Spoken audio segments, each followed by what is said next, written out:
The engine didn't just stop. It shuddered first. A deep, violent cough that ran through the entire hull like a warning no one wanted to hear. Then came the silence. Not a clean silence, but a heavy, suffocating one. The kind that makes every man inside a tank suddenly aware of his own breathing. It was just after 6:10 in the morning, late January 1945, somewhere on the open plains east of the Oder River. Frost still clung to the ground. The sky was pale and colorless. If you want more content like this, subscribe now and comment below. And out there, beyond the thin mist, something was already moving. You can almost feel that moment. The realization. The fear that doesn't come from what you see, but from what you know is coming next. Inside the German Panther Ausf, Oberfeldwebel Karl-Heinz Richter froze with one hand still resting on the transmission lever. He had felt it before. Not like this, but enough to understand what it meant. The engine, a Maybach HL230P30, had been pushed too hard for too long. It had carried them through mud, snow, and retreat after retreat. And now, at the worst possible moment, it had given up. The driver tried again, turning the ignition with a quick, desperate motion. The starter motor whined. The engine coughed once more. Then nothing. Just dead weight beneath 70 tons of steel in expectation. Outside, the battlefield stretched wide and empty, but that emptiness was a lie. The Soviet advance had been relentless for weeks. Entire armored columns were pushing west, faster than German units could regroup. The Panther, once feared for its powerful 75mm KWK 42L/70 gun and thick-sloped armor, was now just one tank among many, caught in a war that was no longer moving in Germany's favor. And worse, this tank was now immobile. Richter leaned closer to his gunner, Unteroffizier Dieter Falk, who was already scanning through the optics. The glass was still clear, one of the advantages German crews relied on. Sharp detail, long-range visibility, but even the best optics could not fix what was about to happen. Falk adjusted slightly, focusing on a faint shape, moving through the mist. At first, it was nothing more than a shadow. Then another. Then several more. Low silhouettes, wide turrets, fast movement, T-34-85s. They were still far, maybe over a kilometer out, but they were closing, and they were not slowing down. The radio crackled to life, filled with overlapping voices. Orders, confusion, fragments of panic. Other German units were reporting contact. Some were already falling back. Some had lost communication entirely. Richter grabbed the handset and tried to respond, but the signal was weak. Static swallowed half his words. There would be no help coming in time. Not for this tank. You can almost feel the shift inside that steel hull. The moment when training gives way to instinct. When every crew member understands that survival now depends on seconds, not plans. The loader, Gefreiter Lucas Weber, was already preparing another round, his hands moving fast but steady. Armor-piercing. It wouldn't matter if they couldn't move, but no one said that out loud. The first T-34 broke fully through the mist, its shape now clear against the pale ground. Then 2 more behind it. Then 5. Their speed was unmistakable. Even across frozen terrain, they moved with a kind of fluid aggression that German crews had learned to respect. These were not the earlier models. These were the upgraded T-34-85s, with larger turrets and more powerful 85mm guns, designed specifically to counter Panthers and Tigers. Falk tracked the lead tank carefully. Distance closing, 800 meters, 700. He adjusted for elevation, his breath slow, controlled. Despite everything, his voice remained calm as he called out the range. Richter gave the order without hesitation. Fire. The Panther's gun roared, the recoil shaking the entire tank. The shell cut through the cold air and struck the lead T-34 just below the turret ring. The impact was immediate. A burst of sparks, then flame. The Soviet tank lurched, slowed, and stopped. Smoke poured from its hull. But the others did not stop. If anything, they spread out. You can almost feel that change. The moment when the enemy adapts. When what should have been a warning shot becomes just another signal to press harder. The remaining T-34s began to fan out, moving left and right, reducing the Panther's advantage in frontal firepower. They were getting closer now. 600 meters, 500. The driver tried the engine again. Nothing. Richter knew what that meant. Without mobility, the Panther was no longer a hunter. It was a fixed gun position, and fixed positions could be surrounded. Another shot. Falk fired again, this time hitting a second T-34 on its side armor. The shell penetrated cleanly. Another kill. But again, the others kept coming. There was no hesitation, no pause, just forward movement. The ground began to shake, not from artillery, but from engines. Dozens of them, more shapes emerging through the mist, not just a few tanks, an entire formation. You can almost sense the scale now, the realization that this is no small engagement. This is part of something larger, a push, a wave that has already broken through somewhere else and is now rolling forward without stopping. Inside the Panther, the air grew thick, not from smoke, but from tension. Every man knew the situation was turning against them. Ammunition was limited. The gun could only cover so much ground, and the enemy was closing in from multiple directions. Falk shifted targets again, aiming at a tank moving in from the right flank. The shot hit, but not cleanly. The T-34 slowed, then kept moving. Its turret turned. A flash. The Soviet gun fired. The shell struck the ground just short of the Panther, throwing up a wall of dirt and ice. Close. Too close. Weber was already loading another round, his movements faster now. The rhythm inside the tank was changing, faster, more urgent. Each second mattered. Richter scanned through his own periscope, trying to track the wider battlefield. He could see more T-34s now, spreading out like a net. They were not rushing blindly. They were positioning, closing the distance carefully, using speed and numbers to their advantage. Another impact rocked the Panther. This one hit the front armor, glancing off with a loud metallic crack. The tank held, but the message was clear. They were being ranged in. You can almost feel the pressure building inside that hull.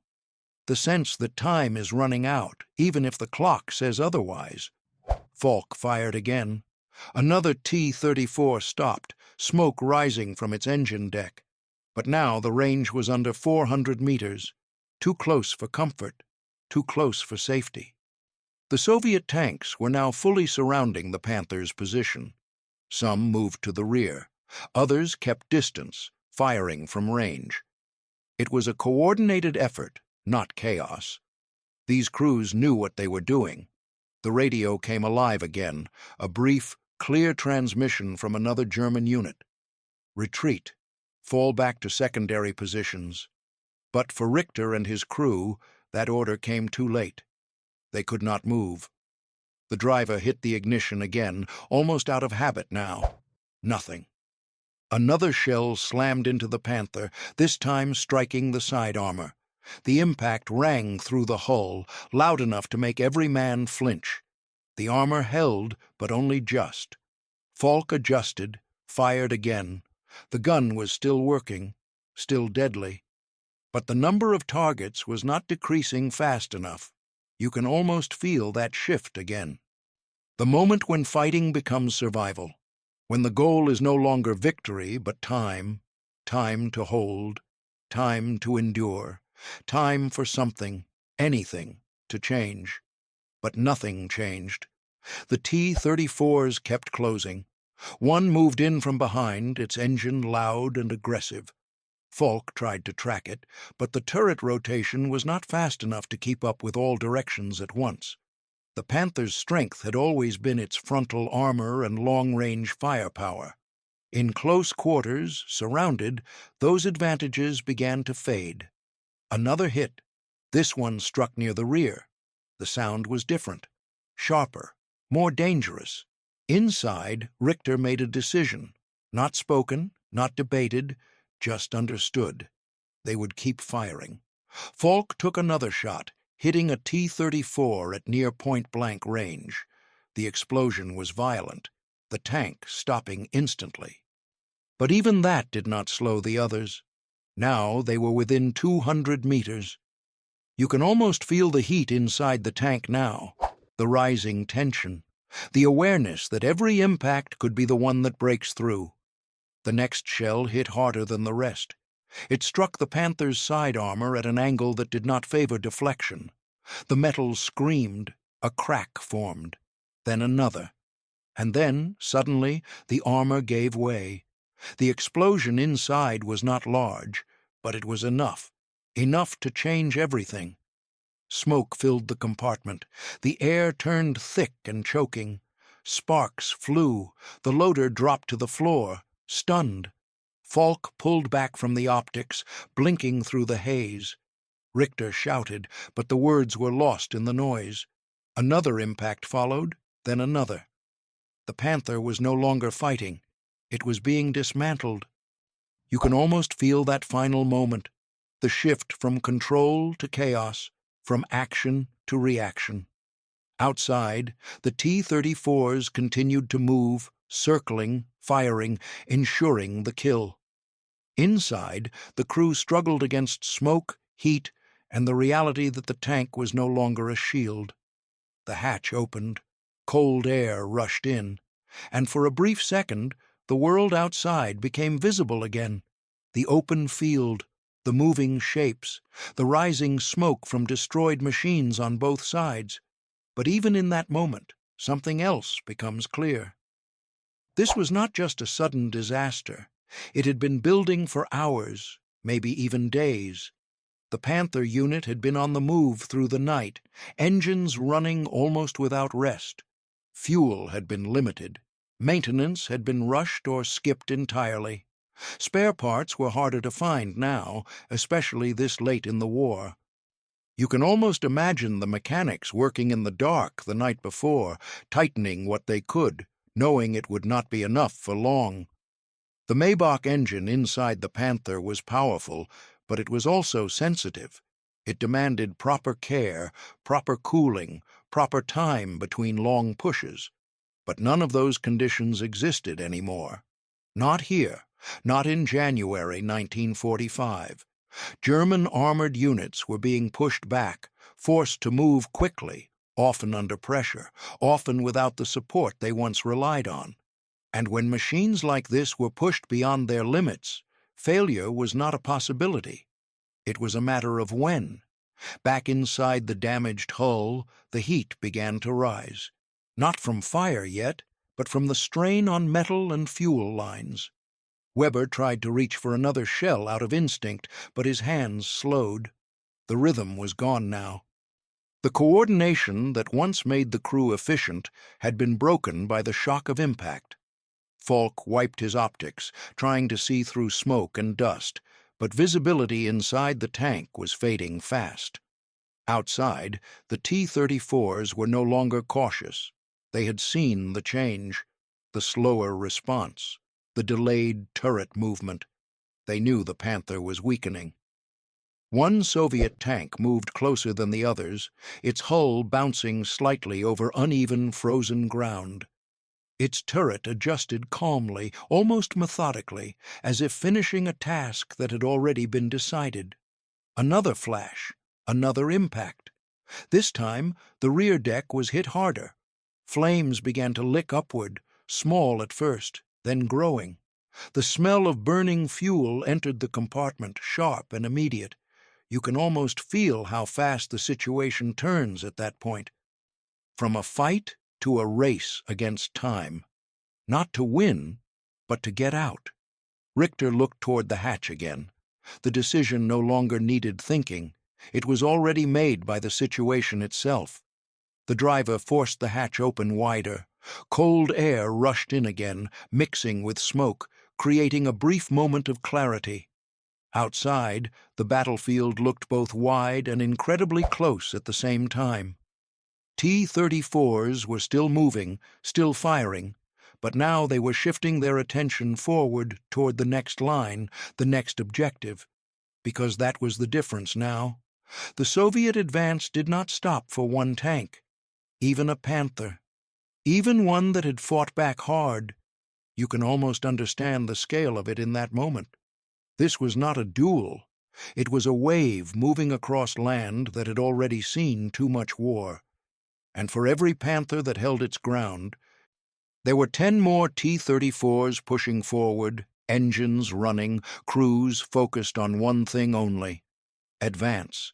Behind the Soviet line, more vehicles were already moving up. Supply trucks, infantry carriers, artillery pieces. This was a system, not just an attack. And systems do not slow down for individual failures on the other side. Back near the burning Panther, the crew moved out into the open air, leaving behind the steel shell that had protected them just minutes before. The cold hit immediately, sharp against skin and lungs, but it was nothing compared to the heat building behind them. The tank that had once been their strength was now a target. Smoke rose higher, darker now, marking the spot against the pale winter sky. And as the sound of engines continued to move westward, the field slowly began to return to that same strange quiet it had held before the battle. Not peaceful, never peaceful, just empty again. If you look at that moment from a distance, it becomes clear that nothing about it was random. The engine failure, the timing, the speed of the Soviet response. All of it fits into a larger pattern that defined the final months of the war on the Eastern Front. German tanks like the Panther Ausf. G were still dangerous, still capable of destroying enemy armor at long range, still feared when used correctly. But they were no longer part of a system that could support them properly. Fuel shortages, worn-out crews, constant retreat, and mechanical strain were slowly reducing their effectiveness, one breakdown at a time. On the other side, the T-34-85 represented something different. Not perfection, but balance, reliable engines, easier maintenance, faster production, crews that could be trained and replaced quickly, and most importantly, the ability to keep moving. And in a war where movement had become everything, that advantage could decide entire battles. You can almost see it clearly now. That one stalled engine in the middle of a frozen field was not just a mechanical failure. It was a symbol of something bigger. A moment where two different approaches to war met head-on. One built on precision and strength, the other built on speed and momentum. And in that moment, speed won. As the day moved forward, the front line shifted again, pushing further west. New positions were taken, old ones were abandoned, and somewhere far behind the advancing line, the remains of that Panther Ausf. G continued to burn, slowly collapsing into itself. For those who had been inside it, the memory would stay, not just of the hits or the smoke or the escape, but of that first moment, that sudden silence, that realization that the engine had stopped. Because in war, sometimes everything changes not with an explosion, but with a sound disappearing.